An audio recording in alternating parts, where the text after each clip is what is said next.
TV Ambiente Legal hoje tem a honra de receber um grande amigo, companheiro de lutas e uma das maiores referências, não só minha pessoal, mas uma referência para todos aqueles que lidam com a questão dos direitos humanos, que é o deputado estadual, geólogo e grande militante na área de direitos humanos e do meio ambiente, ex-secretário do Verde do Meio Ambiente do município de São Paulo, deputado Adriano Diogo. Adriano, como é que está hoje, na sua visão, hoje, a Assembleia Legislativa de São Paulo? Eu estou mais animado, mais feliz, por causa que eu consegui aprovar aquele projeto de resolução, criando a Comissão Estadual da Verdade, que tem o nome de Rubens Paiva, né? Esses 2 primeiros anos dessa legislatura, teve uma certa renovação, uma certa oxigenação. Mas qual é o problema? Agora, nesse recesso, que antecede o período eleitoral das prefeituras, tem uma quebra muito grande de rendimento, de participação, até nas comissões, e talvez só haja um retorno maciço e mais polêmico depois do primeiro turno das eleições, em alguns casos até depois dos municípios maiores, até depois do segundo turno. O que me anima, por exemplo, é que esse vazio, esse vácuo, também gera a possibilidade de muitas iniciativas, né? Como é que você está hoje se situando assim, hoje efetivamente, na luta pelos direitos humanos? Você que é um militante tradicional da área de direitos humanos, como é que você está inserindo isso hoje na sua atividade? Eu tenho uma visão, Fernando, que o modelo partidário esgotou. O modelo partidário esgotou. Então, daquela saída que a ditadura ordenou, que era o bipartidarismo, MDB e Arena. Depois abriu para o pluripartidarismo. E até o modelo de hoje, eu acho que os partidos hoje só têm uma agenda, que é a agenda eleitoral, e agenda eleitoral sem doutrina. E a sociedade, como não veio a reforma política, ela percebe esse esgotamento. Tem uma saturação, um esgotamento. Então, acredito que a sociedade pleiteia uma nova forma de representação política. Então, teve a ditadura, teve a transição, e o modelo da transição está praticamente esgotado, quase exaurido. O financiamento de campanha, por exemplo, para mim é um dos piores exemplos e os piores modelos, e eu acho que é a gênese do mal. A gênese do mal. A questão dos direitos humanos vê a política de um outro jeito. Ela não entra nesse pisa-pisa do pântano partidário, onde as divisões são muito, e os limites são muito confusos. A questão dos direitos humanos estabelece campos mais fundamentais da origem do direito, do ordenamento jurídico da sociedade, que permite que pessoas, embora em partidos diferentes, mas que tenham orientações éticas comuns, possam conviver fora dessa confusão partidária. Não é uma questão de programa mais, né? De partidário, né? Exato, porque eu acho que os programas partidários, eles não ficam, não tem claro os limites. Eles estão muito parecidos. E não parecidos porque são bons, parecidos porque eles são cópia de carbono de um original muito ruim, muito ruim. E já foram tantas vezes copiados que as cópias são muito confusas, de má leitura. E você não acha que nesse esgotamento da política partidária, que eu concordo com você, não dá mais respostas, inclusive, para essas demandas de direitos humanos, meio ambiente, consumo, né? Trabalho. Agora, também você não acha que há um esgotamento também na sociedade civil organizada, nas ONGs, na militância, no ativismo? Você vê, a joia da coroa, que era o Poder Judiciário, de repente foi desnudada, né? Quer dizer, do pior jeito. Quer dizer, quando o Poder Judiciário, aí você está dando o exemplo das ONGs, né? Que era também o nicho da alternativa política, da pureza. As vestais, né? As vestais, né? Quer dizer, eu acho que essa confusão, mas eu acho que é uma confusão que pode gerar um novo Estado bom, quer dizer, é uma confusão que pode levar a uma crise, não digo com volta dos modelos autoritários, se bem que essa crise econômica está muito forte, né? Muito forte. E na Europa, ela bafeja os modelos autoritários, né?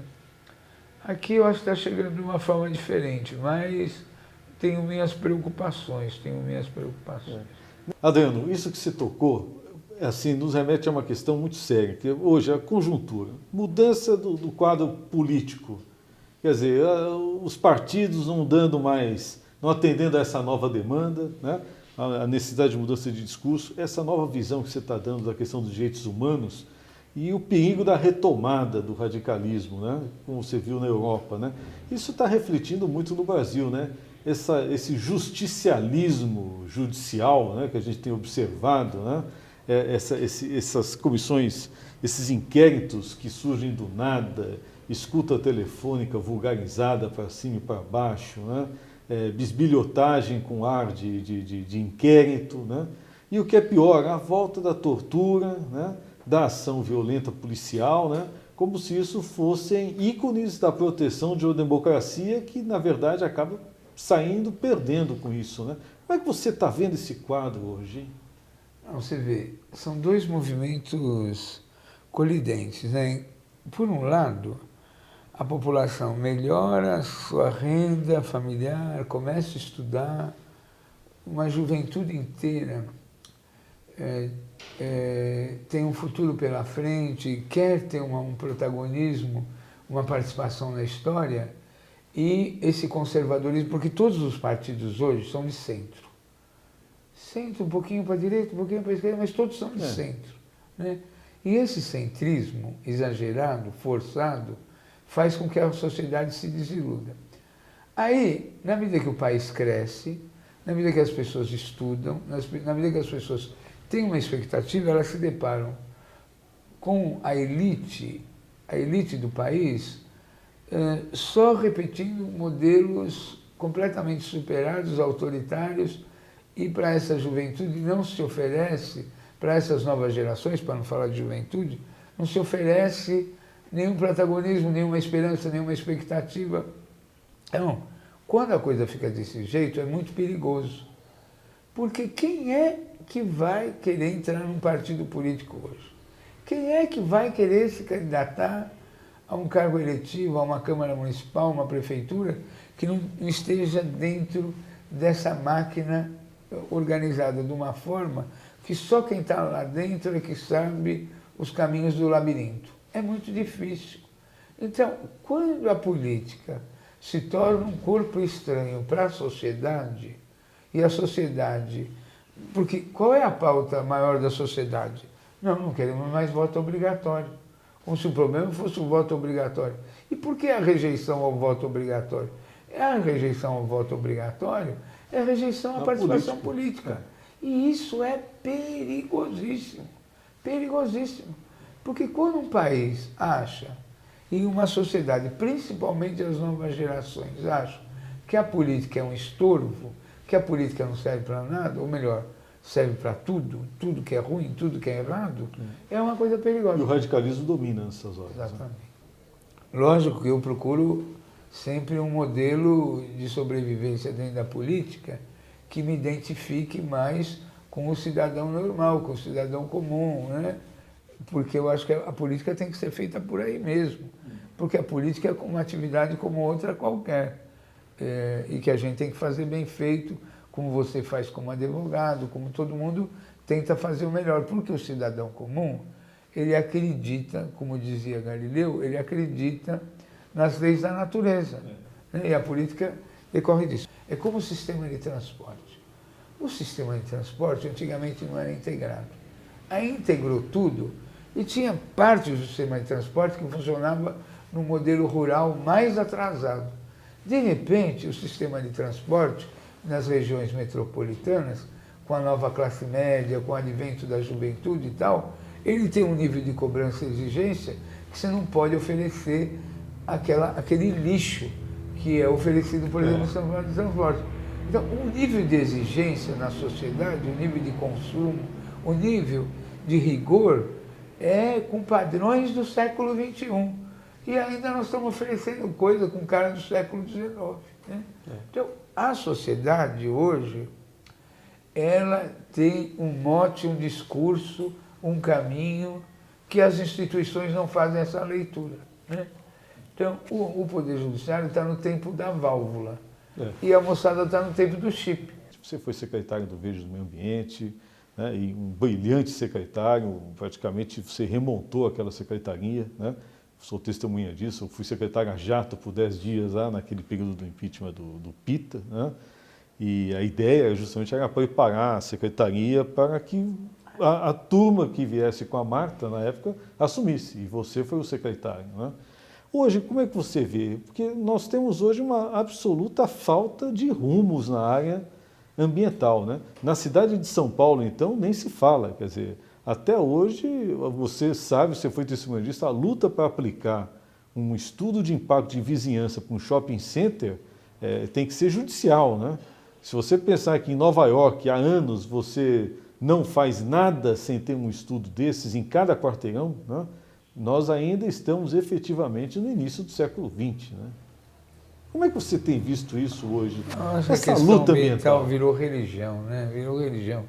E virou religião de floresta, né? Então, quer dizer, você querer tratar uma cidade como a cidade de São Paulo, a cidade do Rio de Janeiro, a cidade de Campinas, com legislação de floresta... Não dá, né? Não dá, né? E ainda shintoísmo, né?